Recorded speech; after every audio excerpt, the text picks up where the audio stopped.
Estamos em contato com o presidente do Sindicato dos Concessionários e Distribuidores de Veículos do Estado do Rio Grande do Sul, Sincodiv Fenabrave, o Jefferson Firstenau, para falar sobre o programa Carro Sustentável IPI Verde, lançado pelo governo para dar melhores condições para aquelas empresas que têm os veículos sustentáveis, que não poluem tanto o meio ambiente.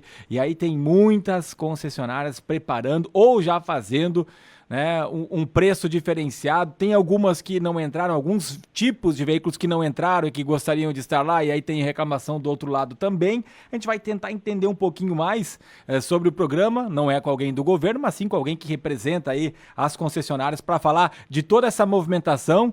Sinceramente, não me lembro se já aconteceu algo semelhante, pelo menos não nos últimos anos. E também as consequências, se vamos ter mais vendas, o que está sendo projetado. Tudo bem, Jefferson? Boa tarde.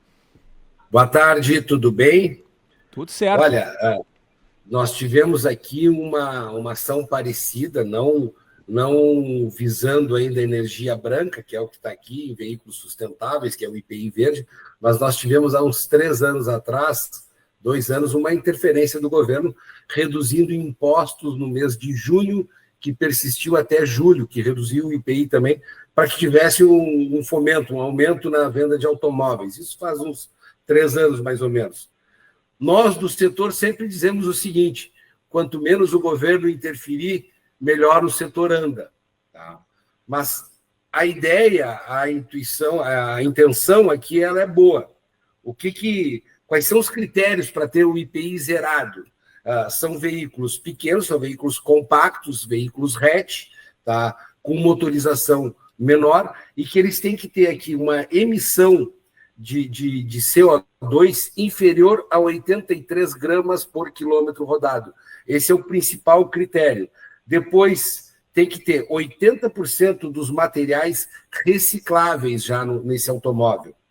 Tem que ser fabricado no Brasil, tem que ter soldagem, pintura, o motor tem que ser nacional e tem que ter a montagem deste veículo feita aqui também. Tá? E abrange, obviamente, categorias de veículos compactos, hatches, comerciais leves, e assim por diante. E a intenção, além de privilegiar estes veículos produzidos aqui no Brasil, é que dê acesso, que tenha uma redução expressiva no valor, que dê acesso à classe média. Porque se tu analisar, hoje nós não temos mais carros populares. Os carros hoje, quando a gente falava em carro popular, a gente falava em $7.500. Hoje a gente falaria em $10.000 pelos equipamentos que tem, pela evolução da tecnologia, pela obrigatoriedade de freios ABS e airbag, algumas coisas no aspecto de segurança. O automóvel encareceu e tu não tem mais aquele primeiro veículo de entrada. Com este programa aqui, tu tem algumas reduções consideráveis aqui, de 16%, de até 19%, dependendo do automóvel, e as montadoras têm que colocar os automóveis que estão aptos a aderir a esse programa. Nós já temos alguns aqui que já estão homologados. Bom, Jefferson, a gente vê que, visivelmente, o objetivo é aquecer a indústria automotiva aqui no país, né? Mas eu gostaria que o senhor citasse alguns veículos, fique bem à vontade, até para quem está nos acompanhando, saber quais são os veículos aqui no Brasil que realmente se encaixam em tudo isso que você citou até agora. O que já tem aqui autorizado, mas ainda faltam alguns, tá? A Fiat Mobi Like, que ele sai de 80.990, ele tem uma redução de 16%, vai para R$ 67.990. O Fiat Argo Drive, tá, de R$ 94.990 para R$ 86.900, ele tem 8% de redução. O Renault Kwid Zen, de R$ 72.640 para R$ 64.900, 10,6% de redução no seu preço final. A Saveiro Robust CS tem 19% a menos, o Polo Highline tem 8,7% a menos, esses são o Virtus tem 7,3% a menos. Esses são veículos que já estão homologados, mas ainda tem alguns veículos, tanto de Peugeot, Toyota, que possam acabar aderindo este plano e também ter redução, mas aí vai depender da fábrica apresentar o veículo e o governo aceitar que esse veículo esteja enquadrado dentro destas regras para que ele possa ter a redução. A intenção é fomentar, é aumentar a venda desse tipo de produto, até porque dentro do cenário automotivo nós estamos vivendo a era dos SUVs. O segmento que mais cresce no mercado são os SUVs, e onde é um ticket médio mais alto, tu vai para carros acima de R$100 mil, classe média alta que está comprando esse carro, e a intenção aqui é dar condições da classe média que comprava o carro popular ter acesso a esses carros, chamando de IPI verde, também tornando esses carros mais sustentáveis com um menor índice de poluição. Esta é a intenção que está se vendo nesse decreto aqui do governo federal, que é o IPI verde carro sustentável. Vai de quando a quando, Jefferson? E o que vocês estão estimando aqui para o Rio Grande do Sul especificamente? Não sei se tem alguma projeção em nível de Brasil também, em termos de aumento de vendas. Olha, ele entrou em vigor, então, na semana passada, os veículos estão sendo cadastrados, algumas montadoras vão colocar também uma redução de preço, além do IPI, elas mesmas vão colocar uma redução de preço para que fomente esse mercado. Nós não temos a estimativa ainda do que pode acrescentar, mas, obviamente, que toda vez que tu tem uma redução de preço, isso é bom. Do outro lado, o que a gente está vivendo hoje no cenário? Nós temos uma alta taxa de juros, a mais alta que o Brasil já teve. O automóvel no Brasil, ele é financiado. Quando tu tem índices de financiamento acima de 50% da venda dos automóveis financiados, o mercado está muito bem. Mas quando tu tem uma redução e o financiamento acaba batendo aí 35% das vendas, tu tem um encolhimento do mercado. E o que nós estamos vivendo nesse momento é um critério de aprovação mais rigoroso, ou seja, estão dando menos crédito para a população com juros mais altos. Então, como tu não consegue mexer nos juros, vamos mexer no imposto para ver se a gente consegue colocar mais automóveis no mercado, dando acesso a essa classe média para poder comprar um carro zero e, com isso, também, obviamente, limpar um pouco, oxigenar o ar ou a poluição que os carros trazem. Só que nós temos que pensar que isso é um plano para esses automóveis, que vai ser feito por 1 ano e 6 meses, tá? Mas nós temos que pensar que o número de automóveis hoje registrados no Rio Grande do Sul, nós estamos falando de mais de 8 milhões e 200 mil veículos. Então, quantos veículos vão ser vendidos aqui nessa campanha, aqui no Rio Grande do Sul? 15 mil nesse período todo? 20 mil? É muito pequeno perto do que já está rodando. Mas, obviamente, que isso ajuda e incentiva para que a gente trabalhe com veículos com uma tecnologia mais limpa. E pelo que vocês têm de informação, o senhor fala em 15, 20 mil, claro, uma soma baixa aqui, mas daqui a pouquinho o governo certamente deve depois aumentar um pouquinho mais esse prazo se essa aceitação, essas vendas não ficarem dentro do esperado? O que acontece? O governo vai ter uma contrapartida, tá? Os veículos que não estão dentro desta condição vão recolher um pouco mais de imposto, porque o governo também não pode perder a arrecadação pelo que a gente está vivendo aí, tá?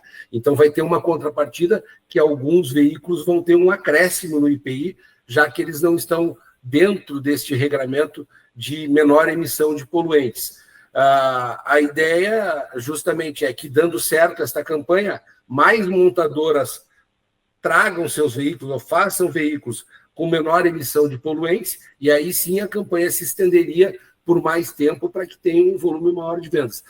Mas, para ficar bem claro, tá? Esse número de 15, 20 mil carros não é um estudo que a gente tem, é um número que eu coloquei aqui em função dos números que a gente tem visto no mercado do Rio Grande do Sul. Se vocês acompanharem, aí nós fechamos o primeiro semestre desse ano aí com 55 mil veículos vendidos, tá? Automóveis vendidos. Então, teria que ter um número expressivo de vendas dentro desse segmento, que é o segmento dos hatches e compactos, que é um segmento que vem perdendo vendas, vem perdendo participação no mercado para os SUVs e para os automóveis maiores. Em contrapartida, nós estamos falando desse modelo de carro que tem desconto no IPI. Em contrapartida, a gente vê outras informações como carros esportivos e SUVs ou SUVs, a diesel, que ficam mais caros com o IPI verde. E também tem algumas questões, por exemplo, de montadoras que têm carros elétricos e que não foram homologados no carro sustentável. Como é que lida com essas situações também? É uma balança, né? Tem um lado que favorece, tem um outro lado que fica mais pesado, que dificulta. É o que eu falava. Tem a compensação, tem a redução de impostos para esses veículos, o IPI é zerado, e vamos falar, o IPI é o imposto de industrialização, porque às vezes tem a confusão com o imposto de importação. Tá? Dentro do segmento de veículos elétricos, tá? Eles tinham uma base menor de IPI, tá? Para entrar no Brasil veículos importados. Sofreram 3 aumentos aí em julho do ano passado, janeiro desse ano, e mais 10% de aumento do IPI em julho desse ano. Para quê? Para que estimule a indústria nacional a produzir esses veículos, para que sejam importados menos veículos elétricos. Aí estamos falando só dos elétricos. E quando tu faz a compensação, tu zera o IPI para esses carros compactos aqui, de alguma forma tu vai compensar aumentando o IPI dos carros com motorização maior, de luxo, os carros a diesel, que têm um índice de emissão de poluentes maior do que os carros com motor menor. Quanto maior o motor, mais poluição tu vai ter se esse motor não for elétrico. Falando de carros populares, além do aguardado aí do IPI verde que a gente vem citando, tem o programa Carro Sustentável, e daí muitas pessoas, né, a gente vê, às vezes reclamando do valor dos veículos, que teve aumento, enfim, faz aquela comparação com a tabela FIPE. O carro popular, a tendência é que seja mais vendido se tiver um valor um pouquinho mais fácil, um pouquinho menor para a população aqui do país? Como é que dá para falar sobre essas questões? O que acontece hoje? Hoje nós não temos mais carro popular e muito provavelmente o consumidor também não aceitaria um carro popular aqui no mercado brasileiro. O Brasil foi o especialista dos carros 1.0 e dos carros populares, quando tu não tinha obrigatoriedade de airbag e ABS, quando tu vendia carros que não tinham direção hidráulica e ar-condicionado, tu tinha condições de fazer um preço mais reduzido. Mas hoje, te coloca como consumidor, tu compraria um carro hoje que não tem ar-condicionado, direção hidráulica, que não tem vidros elétricos, são itens que já se tornaram obrigatórios, tá? E isso, obviamente, que encarece o preço do carro. Hoje a gente fala de carros populares, mas não tem mais carros populares. Tanto que a descrição aqui está bem clara. São carros compactos, carros hatches comerciais leves. Tu não fala mais em carros populares, porque no Brasil nós não temos mais carros populares, até pelo nível de exigência do consumidor. Nós tivemos um período com um aumento de poder aquisitivo que fez com que o brasileiro se acostumasse a andar em carro maior e com mais equipamentos. Ainda mais nesse momento que a gente vive, num momento de tecnologia, onde a conectividade é importante, onde o ADAS vem crescendo. O ADAS, o que é? O assistente de direção, aquele que freia o carro sozinho se tu esquecer de frear, que não deixa tu trocar de pista, que te alerta se tu estiver com sono. Esses equipamentos estão sendo cada vez mais colocados nos automóveis. O número de automóveis com esses equipamentos vem aumentando muito no volume de vendas de carro 0 quilômetro. Então, tu não tem espaço hoje para ter um carro popular, a não ser que tu tenha uma redução muito grande de preço. Há 2 anos atrás, Fenabrave Nacional fez um projeto, apresentou para as montadoras e para o governo federal um carro com menor índice de poluição e que seria um carro popular, que seria um carro para custar 55 mil reais. Não deu continuidade nem por parte do governo, nem por parte das montadoras. As montadoras também não têm interesse de produzir esse carro. Então, o carro popular hoje, aquele primeiro carro, ele se transformou num carro seminovo. Tu vai entrar no mercado com 50 mil reais, tu não compra nenhum carro 0 quilômetro hoje. Então, tu acaba comprando um carro seminovo ou tu vai para as 2 rodas, para as motocicletas. Por isso que no Brasil nós estamos vivendo um momento histórico até. No ano de 2024, vendeu mais motocicletas do que automóveis passeio. Se tu pegar automóveis e comerciais leves, sim, continuaram vendendo mais. Mas o crescimento da venda de 2 rodas é porque é o primeiro acesso, o primeiro veículo, aquele que era o popular hoje, não existe mais. Então, tu vai ou para o setor de veículos usados ou acaba indo para 2 rodas para comprar uma motocicleta. Estamos conversando com Jefferson Fichtenhau. Falei certo o teu sobrenome, Jefferson? Firstenau. Ah, então tá, é com trema mesmo, né? A pronúncia de alemão. E me diz uma coisa, Jefferson, como é que tá esse ano? Porque ano passado tivemos muitos problemas, muitos carros que ficaram na enchente, questão de seguro, o mercado como um todo, não só nos veículos, né, mas como um todo enfraqueceu. Como é que está esse ano? O que vocês, acho que você falou agora há pouco em 55 mil veículos vendidos, mas o que vocês estão projetando? Se está dentro do esperado? Como esperam fechar esse ano nessa retomada aí do Rio Grande do Sul? Vamos lá, o Rio Grande do Sul, até o episódio da enchente, e que a gente ainda está sofrendo as consequências disso, e lamenta muito o que ocorreu, mas o Rio Grande do Sul, desde 2019, ele vinha tendo uma batida inferior ao que vinha acontecendo no mercado nacional. Se o Brasil crescia 10%, o Rio Grande do Sul crescia só 8%. Se o Brasil caía 5%, o Rio Grande do Sul caía 10%. Nós estávamos abaixo do que estava acontecendo no mercado nacional. Tivemos o mês de maio do ano passado, que foi um mês onde ficamos 21 dias sem poder vender carros, sem poder emplacar automóveis, com a estrutura de algumas concessionárias bem danificadas também, que a gente teve que fazer a recuperação. Perdemos o mês de maio do ano passado. Aí tu vem para junho, no ano passado, e nós tivemos o maior crescimento, e nós cruzamos a barreira de 15 mil carros vendidos no ano passado, em junho. Esses 15 mil veículos, contando caminhões, ônibus, motocicletas, tudo. E de junho até o mês de março desse ano, o Rio Grande do Sul veio crescendo mais do que o mercado brasileiro. O mercado de automóveis cresceu em 2024, percentualmente foi o maior crescimento dos últimos 20 anos no mercado de automóveis, não o maior volume. O maior volume de vendas foi lá em 2010, 11 e 12, que o Brasil vendeu mais carros, mas percentualmente o Brasil cresceu 18%, o Rio Grande do Sul cresceu 20%, nós crescemos um pouco acima do que cresceu o Brasil, e este ano, fechado o primeiro semestre, nós continuamos nesta batida. O Brasil cresceu 6%, o Rio Grande do Sul cresceu 8,92% na venda total, entre todos os segmentos. A nossa estimativa, no final do ano passado, é que o Rio Grande do Sul tem um crescimento de 5%. Então, nós estamos acima daquilo que nós estávamos estimando no início do ano. Por que nós estimamos um crescimento de 5%? Pelas altas taxas de juros. O que vem agora com esse plano do IPI verde, carro sustentável, ele pode nos ajudar a manter um crescimento acima da nossa estimativa, porque isso aqui fomenta o mercado. Ninguém, quando tu projeta o mercado lá em dezembro, tu não tem a noção, ou tu não consegue imaginar que o governo vai lançar um plano para facilitar ou para reduzir impostos dos automóveis. Então, este plano aqui deve nos ajudar a ter um crescimento aí na ordem de 8%. O Rio Grande do Sul ainda vai perder um pouquinho, porque nós tivemos no ano passado, junho, julho e agosto, os 3 melhores meses de venda, inclusive ultrapassando 20 mil veículos vendidos aqui no estado do Rio Grande do Sul, que é um número bem expressivo, que é o melhor número dos últimos anos aí, que nós atingimos no mês de agosto do ano passado. Esse ano a gente espera crescer em relação ao ano passado, mas dificilmente a gente vai atingir 20 mil veículos vendidos. Atingindo 18 mil veículos aí é um grande número para esse ano. Jefferson, você citou esses números extremamente positivos e uma expectativa para saber o resultado deste ano. Já tem um panorama de como estão esses números?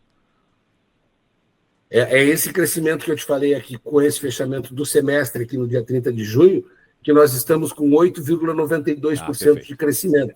Esses 55 mil veículos que eu falei vendidos são só veículos, são só automóveis passeios e comerciais leves.